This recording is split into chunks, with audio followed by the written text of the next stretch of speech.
लोकसभा चुनाव 2024 की तैयारियों में जुटी हुई है कांग्रेस पार्टी। लगातार विपक्षी पार्टियों के साथ मिलकर बड़ी बैठकें कर रही है।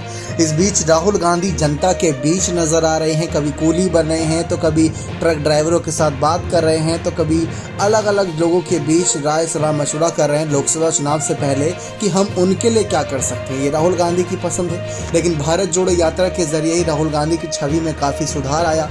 कहा जा रहा है कि राहुल गांधी अलग अलग राज्यों में पकड़ बनाने में कामयाब रहे, लेकिन उत्तर प्रदेश का क्या? इससे पहले भी हम कई बार इस मुद्दे को उठा चुके अपने वीडियोस के जरिए, अपने चैनल के माध्यम से, कि राहुल गांधी ने मध्य प्रदेश, राजस्थान, कर्नाटक, तेलंगाना, इन सब राज्यों में काफ़ी वक्त बिताया भारत जोड़ो यात्रा के जरिए। लेकिन यहाँ पर माना कि विधानसभा चुनाव तो होंगे और पिछली बार कांग्रेस को जीत मिल गई थी तेलंगाना को छोड़ा जाए तो, लेकिन बात लोकसभा सीटों की आ रही है कि केंद्र में अगर तीसरी बार मोदी सरकार आ गई तो राहुल के लिए एक बहुत करारी हार मानी जाएगी, क्योंकि इतना कुछ करने के बाद राहुल हार जाएंगे तो वो एक चर्चा का विषय बनेगा। लेकिन इन सब के बीच सवाल यही है कि जीत जब भी बीजेपी को मिली है बड़ी, तो माना अलग अलग राज्यों में लोकसभा सीटें उनको मिलती हैं, पसंद किया जाता है, लेकिन सबसे बड़ा जो जीत का जादुई आंकड़ा होता है वो है उत्तर प्रदेश से, जहां पर देखा जाए तो 80 सीटों में से कभी 70 कभी 60 प्लस सीटें बीजेपी जीत जाती है।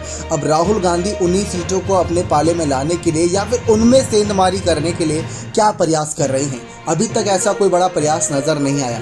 राहुल की बात छोड़िए, सोनिया गांधी, प्रियंका गांधी, मल्लिकार्जुन खड़गे, किसी की तरफ से भी वो प्रयास नजर नहीं आ रहा, जिसकी वजह से ये कहा जा सके कांग्रेस उत्तर प्रदेश में अपनी मजबूती वापस दिखाना चाहती है। कहा यह जा रहा है कि दलित वोट बैंक को साधने के लिए मल्लिकार्जुन खड़गे को आगे ले आए, महिला वोट बैंक साधने के लिए प्रियंका और सोनिया को आगे कर दिया जाएगा, और बाकी रही वोट बैंक की बात तो अखिलेश साथ आ ही गए हैं तो वो थोड़ा बहुत साथ आएंगे। लेकिन राहुल जब इतना कुछ कर ही रहे हैं तो उत्तर प्रदेश में क्यों नहीं आए अभी तक? सवाल ये है। कहा यह जा रहा था कि राहुल की दूसरी भारत जोड़ो यात्रा जल्द निकाली जाएगी, यानी भारत जोड़ो का पार्ट 2। अब हालिया अगर देखा जाए तो हालिया वीडियो को देखकर, राहुल गांधी की तस्वीरों को देखकर ऐसा प्रतीत नहीं हो रहा, क्योंकि राहुल गांधी अलग अलग तबके से, अलग अलग समुदाय के लोगों से, अलग अलग काम करने वाले लोगों से मुलाकात कर रहे हैं। कभी कूली के साथ, जैसा कि आपको बताया, बैठना हो गया, कभी किसी अलग चेहरों के साथ बैठना हो गया, तो वहाँ से किसानों के साथ बैठना, तो ये सब एक राहुल का अलग अंदाज निकल रहा है। लेकिन उत्तर प्रदेश के 80 सीटों के लिए राहुल गांधी ने अभी तक ऐसा कुछ खास किया नहीं कि जिससे लगे कि हाँ, राहुल ने लोकसभा चुनाव से पहले वहाँ अपनी पकड़ मजबूत करने के लिए कमाल किया हो। अगर भारत जोड़ो यात्रा पार्ट 2 नहीं हुआ तो ये लगा लीजिए कि बीजेपी फिर से यूपी में कमाल कर जाएगी, क्योंकि जैसा कि आप जानते हैं, राम मंदिर का जो बड़ा मुद्दा था उसको सॉल्व कर दिया बीजेपी ने।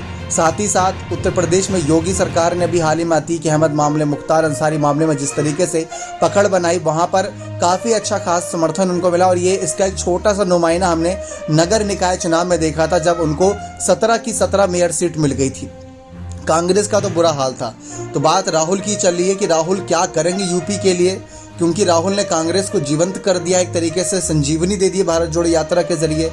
लेकिन क्या वो संजीवनी काम करेगी यूपी में या नहीं, देखना दिलचस्प रहेगा। बने रहे चैनल के साथ। बहुत बहुत धन्यवाद।